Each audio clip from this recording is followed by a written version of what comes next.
Alright guys, we're going to pick off where we left off yesterday, continue on with circular motion. This time jump into section 5.4, which now brings in more, at least solving with the force aspect. But a quick review of some important things from yesterday. We basically had a handful of formulas for velocity along the circular path, or sometimes called tangential velocity, which was this equation here, which is really, if you recall, v equals d over t for circular motion. And if we're in uniform circular motion, that means the speed is constant. Therefore, if we use this formula, which is really circumference over time period, how long it takes to go around one full revolution, if we're in uniform circular motion, that means at any moment it'll be traveling this velocity. If we're not in uniform circular motion, then it's at best an average. We have a formula for centripetal acceleration that's equal to the v we're traveling at, the tangential velocity squared over the radius of the circular path. This formula is pretty much always good. If v is even if v is changing in non-uniform circular motion, whatever instantaneous v is plugged into this would give you the centripetal acceleration at a given moment. And remember, centripetal and radial mean the same thing. However, this version of centripetal acceleration plugs in this formula into this one, so if we're not in uniform circular motion, at best this will give you the average due to the fact of the same reasoning for this formula. Alright, so that recaps everything about the equations. As far as concepts about where everything's pointing, which is important, don't forget we call it the tangential velocity because that's the velocity, how the vector points at any given moment. The thing wants to fly off the circle, and don't forget there's no forces to the outside that want to fly off is your inertia, and it interacting with an inward force and an inward acceleration we call either centripetal or radial is what makes it maybe feel like there's a force to the outside, but there is not. The acceleration vector always points towards the center of the circle. Same with any forces that we deem centripetal. We're going to continue on with the idea of forces, and although it was brought up yesterday, we're going to use it today. Newton's second law applied to centripetal acceleration. So remember, nothing will magically go in a circle. Things want to go in constant in a straight line until something changes that. So to move in a circle, there's always centripetal acceleration. There's always got to be some force or forces that cause it. Now, when we use Newton's second law written with centripetal or radial acceleration here, the only forces that we put on this side, force or forces, are ones that are directly responsible for the circular motion. Okay? Usually there's only one force that is directly involved, but there could be multiple ones, but in more cases than not, it's usually one. And the forces that are usually involved are either friction, tension, gravity, or normal force. There could be others, but those are the usual ones. Okay? The simplest kind of circular motion force problems are ones where the circle is in the horizontal plane.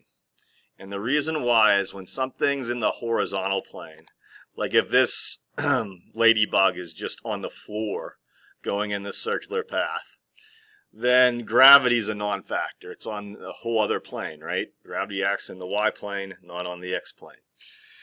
But we will eventually get to ones later in the week where we do have vertical circles, and then gravity comes into play, and we have to discuss how we deal with those. But in example 519, you should have your books open to page 151 as we look at this one. It says a sled with mass of 25 kilograms rests on a horizontal sheet of essentially frictionless ice. So no friction here. It's attached by a 5-meter rope to a post in the center, and you could view the diagram in your book. Once given a push, the sled revolves uniformly in a circle around the post. If the sled makes 5 complete revolutions every minute, find the force F exerted on it by the rope. All right, so there is no friction. Therefore, the only force making this thing go in a circle is the tension in the string. So when we set it up, that tension equals m times the centripetal acceleration. Now we see what we have going on here. We were given, I talked about this yesterday, we were given a frequency, not a time period, but they're inverses of one another. So it said 5 revolutions every minute, or in other words, RPM. If we straight up inverse that, 1 over 5, that gives us a time period, but that time period will be in whatever time units the frequency is. And that was minutes. So we do have to convert 0.2 minutes to seconds, and that would be 12 seconds. The reason why we need that is because to find this tension, we know the mass, but we need to know centripetal acceleration. We don't have that directly given, but we go to one of our sub-equations. Since this object was pushed and let go on a friction-free surface, it would be at a constant speed as it goes around and around. So we could sub in the formula for AC, that is 4 pi squared r over t squared. Because now we have t and we are given r, plug everything in, and we get out 34.3 newtons, and that is the centripetal force. That is the force, the only force in this case, causing this thing to go in a circle. And remember what would happen conceptually if this force was let go or released, or the rope broke, let's say, providing the tension. This thing would fly off tangent to its path, the circular path, at that moment. In that tangent line, just like is drawn with the bug here. So if the rope broke now, this bug would go whirling off straight in that direction.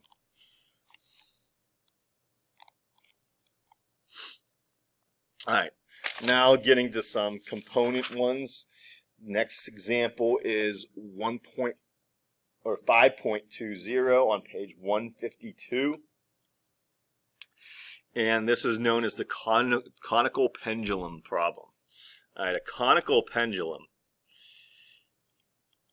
is a rope that is whirling around at an angle where the circular path is still in the horizontal plane. Let's find a quick video of this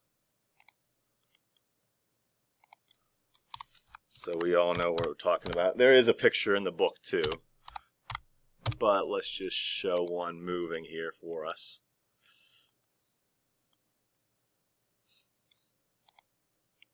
Writing's not that easy, but Grammarly Sorry can for help. the commercial. We'll skip it here in a second. Is grammatically. There are many examples of horizontal circle motion. I just want to show a diagram at least of something Of like the in the resultant book forces. to discuss it. Okay, so here's a very similar diagram to the one in your book for the conical pendulum. So we might have a string or something like that attached up here and whirling a circle where it sweeps out a cone shape, keeping the actual circular motion of the mass on the end of it in the horizontal plane. And that means their tension is going to have components to it. Okay? So going back over the notes, I have a diagram here of it as well. Just wanted to look at a better one there. And there's a pretty good one in your book about it. But let's read the specifics of this problem.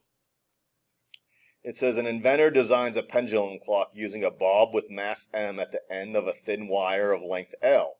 Instead of swinging back and forth, the bob is moving in the horizontal circle at a constant speed v, the wire making a fixed angle beta with a vertical direction. This is called the conical pendulum because the suspending wire traces out a cone. Find the tension force F in the wire and the period t, the time for one revolution of the bob. Alright, so this is one of those problems again where we just have to find expressions with as little variables involved, reducing everything down as much as possible. So there's a lot of little things going on with this situation. But number one, we need to find and break up the tension into components. And that shouldn't be surprising because when we have forces at angles in past problems that weren't circular motion, we always break them in components. And the reason why was that Newton's second law, sum of all forces equals ma, even and this is true even for for circular motion and centripetal accelerations.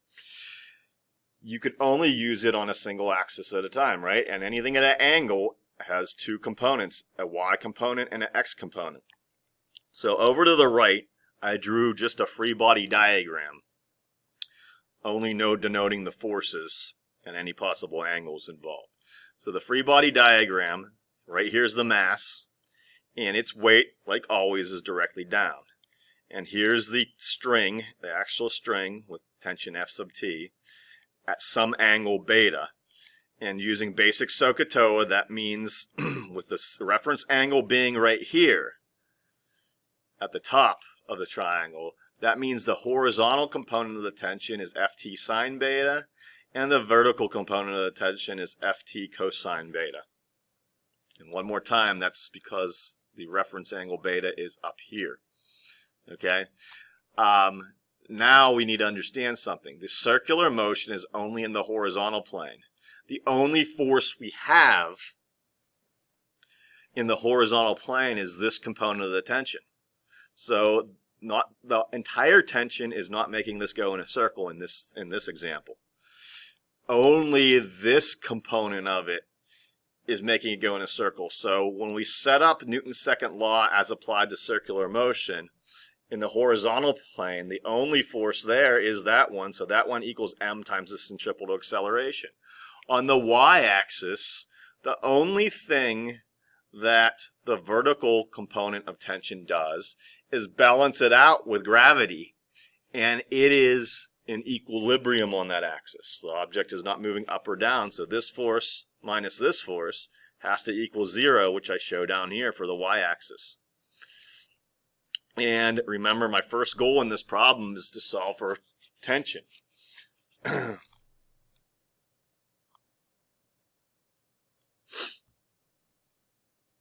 And we have a lot of subbing to do, but we'll go just one step at a time here. So for the final answer for figuring out the tension in the wire, well, we actually did that. We have to find the time period too. Excuse me. Either one of these formulas can now solve for tension in the wire. All right. The simplest one would be tension equals mg over cosine of beta. Okay. Here is also an expression for tension, so both of those would give the same value. So we have achieved one thing. We've got expressions for tension. Okay. One thing we'll need to do soon is figure out a value for the radius. So we'll take care of that right now on this diagram because we'll be using it in a moment. It gave us that the string is known as length L. And for finding time period, an expression for it, we'll need an expression for radius in terms of what's given. So of course the radius is from here to here, but we've got a triangle in this diagram. If we drop a vertical line down from here to here with a length, that makes a triangular shape. And we could just do some basic geometry to figure out, or trigonometry, to figure out an expression for r using these two givens. So if this is a reference angle and the hypotenuse is length L, r would be the opposite side, opposite of beta. Therefore, using SOHCAHTOA, sine of beta is r over L. But solving that for r is r equals L sine beta. That will be used, so L sine beta could be plugged in for r eventually. So going back to where I got my expressions for tension. If tension equals this and tension equals that, we could sub those two together. Masses can cancel out. And if we solve for centripetal acceleration, you'll see why in a second, we get multiply sine of beta this side, and there's still a g there. Sine of beta over cosine beta, that's a basic trig identity, is tangent beta. All right, so now at this point, I could substitute the formula 4 pi squared r over t squared for acceleration. Okay, so I could sub that in for this AC right here. And that's what I'm doing. And at that point, and the reason I did that because now I have a t in the formula to solve for. That's our goal, right? R, as we said above, is L sine beta. So I make that substitution in this step. All right. So that now means all of this is equal to all of this. That's why I drew it like this, and I just wrote it out down here. Now I need to get it as simplified as possible to solve for t, big T time period. So we have a tangent here and a sine here, right? And I showed this off to the side of how I did this. So when I divide over tangent beta, let's just focus on that step. Divide over tangent beta with a sine beta up here. I took it off to the side so I could explain it better. So this expression comes up over in this equation, sine beta over tangent beta. But tangent, again, is sine over cosine. And sine of beta over all of that reduces down to just cosine beta. So that's how that becomes just cosine beta. Okay, and everything else in here, remember I'm solving for t squared, so I brought it over to this side, divided all this stuff over, and square rooted it. Now I could take out anything that has a nice square root. The 4 has a nice square root, so it comes out of 2. The pi has a nice square root, comes out of pi. And everything else is as simplified as possible. This is its most reduced form. So using only the givens that it allowed me to, L, beta, we have this expression for the time period of a general time period of a conical pendulum of any length L at any angle beta. So we've achieved what we wanted. The most important thing here is really that you could set up these formulas and everything just falls into place from substitution from there. So that's a good example of a conical pendulum.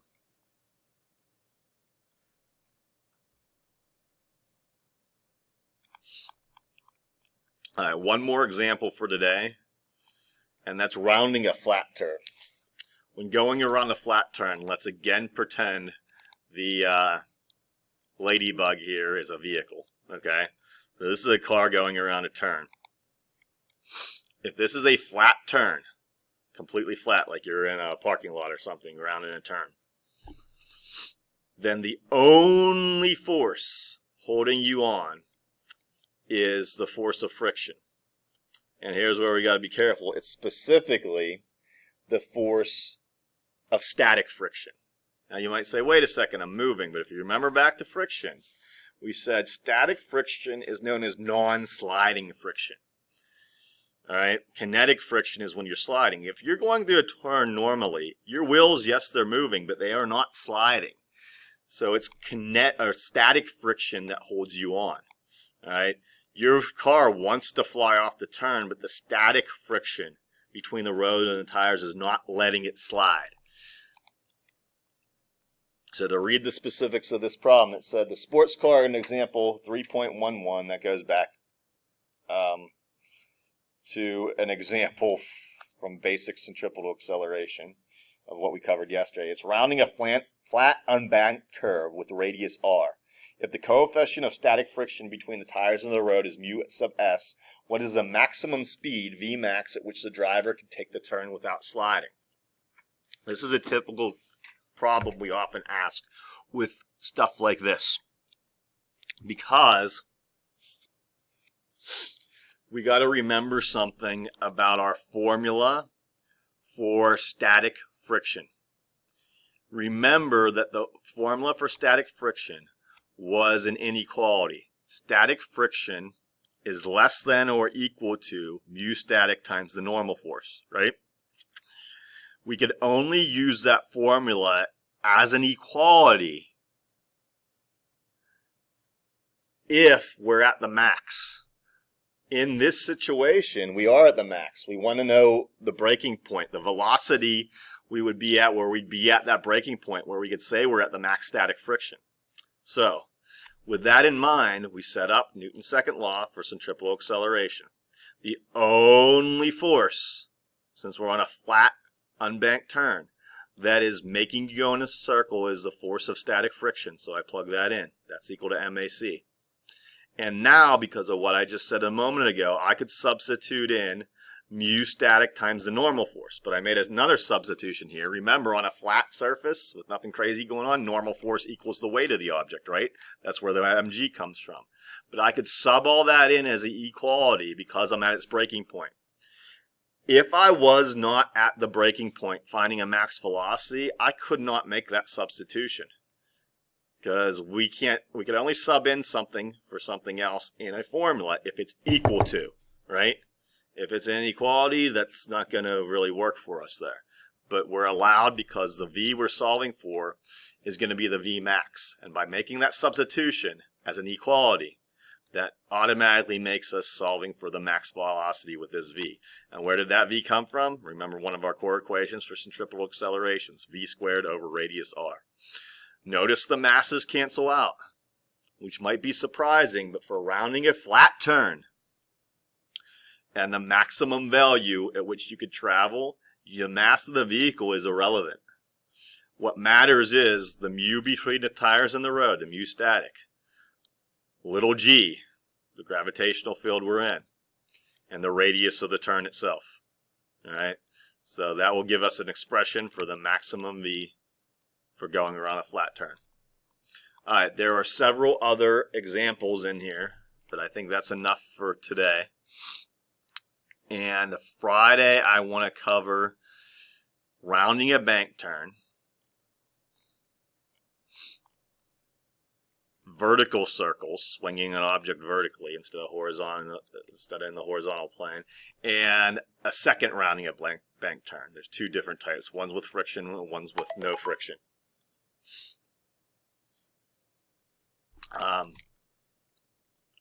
So on Friday, I would like to do this as an optional live lesson. I'm going to make a post tomorrow with a link to that live lesson, which will occur Friday. So the remainder of today, I want you to work on some more problems. There were some Chapter 5 problems posted today. I'd like you guys to go work on those. And if you run into any problems that are vertical or bank turns, which you may or may not, you could skip those till later. Do the ones that are more like ones we did today. And again, Friday, I will schedule a live lesson that will also be posted, a recorded version of it.